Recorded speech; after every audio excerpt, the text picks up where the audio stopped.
May problema po ba kayo sa inyo po negosyo? May problema sa pera? Or kaya po matagal na nataya hanggang ngayon talo pa rin? Ngayon po mga bossing, ako po may tuturo sa inyo para mag-flow sa inyo ang kaperahan at dumugin kayo ng mga customer, labutin kayo ng customer. Kailangan meron kayong ganito. At para hindi lagi kayong nakakalumbaba, nakabusungot ang itsura dahil walang benta. Kaya subukan nyo po ito mga bossing. Proven po ito na maswerte. Gagamitan po natin ito ng bigas.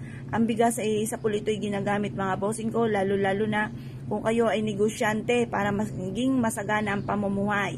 Pagdating sa mga okasyon ng mga pampaswerte gaya ng bagong taon na kailangan ay may pampaswerte, ang bigas ay hindi nawawala. Ito po ay nakalagay sa hapagkainan para maging masagana ang pamumuhay. Kapag naman po bagong lipat ng bahay, gayon din. Ganon din po sa inyong negosyo. Kapag unang pasok, ang bigas ay hindi nawawala. Lagi po yan present mga bossing ko pagdating sa usapin ng pampaswerte. Ang bigas ay kasaganahan. Tapos gagamitan natin ito ng barya. Kaya naman naging ganyan ang barya ko mga bossing. Yung mga ginagamit ko lang sa mga pampaswerte ay nakababad na yan sa asin. Kasi kapag meron kang ganyan, tuloy-tuloy ang flow ng swerte lalo na sa pera. Ngayon pa mga bossing, bagamat may mga pagsubok kasi wala naman po tao na walang pagsubok. Kayo po ba may kakilala na tao na walang problema? Lahat po yan na may problema, iba't ibang istorya lang po tayo ng buhay. Ngayon po kapag meron kang ganito at saka yung asin, kaya ako hindi nagpapawala po niyan dahil para ang problema ay pagdadaanan lang at hindi tatambayan mga bossing. Kaya solusyonan ang mga problema. O ngayon naman, tambalan naman ito ng bigas at ganoon din ang ating barya. Ang barya mga bossing ko para mabilis gumulong ang magandang kapalaran, tuloy-tuloy ang pasok ng swerte, gamitan natin ito ng barya. Ang barya ay bilog para mabilis gumulong ang magandang kapalaran. Ang barya ay metal para mas maging fighter ka. Ang barya ay mas mabilis humatak ng swerte lalo na sa pera. Kaya ang barya ay hindi rin nawawala, pinapasabog pa nga po ito. At ang kalansing ng barya ay nagtatawag ng swerte lalo na sa pera. Ito po mga bossing ko, isa sa mga subok na napakaswerte. Basta't may 100% kang paniniwala sa mga gatong mga pamamaraan. Ito po mga bossing ko, ang tambalang ito ay hawakan nyo mga bossing at kumuha po kayo ng ganito, tumarap sa may silangan ng mga 6:30 or kaya po ay alas 7.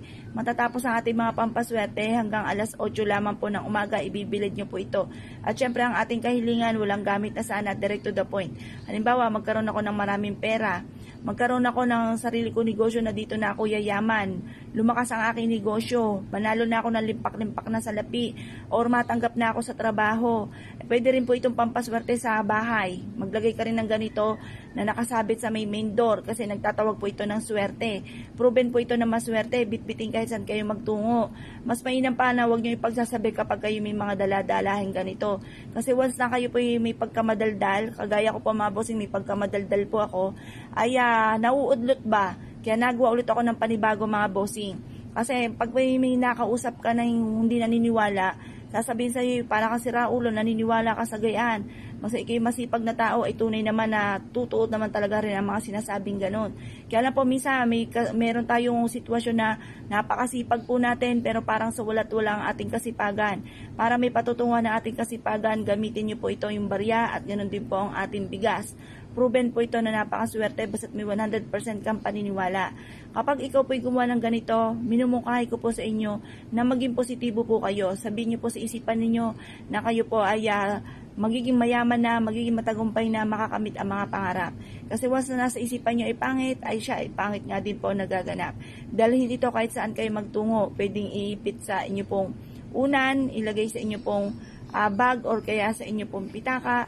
Ang dulot po nito ay swerte or ilagay sa bulsa para sundan ka ng kaswertihan. Kaya kung kayo po'y naniniwala at nais nyo po itong gawin, asya mga bossing, huwag ka na magpatumpik-tumpik pa.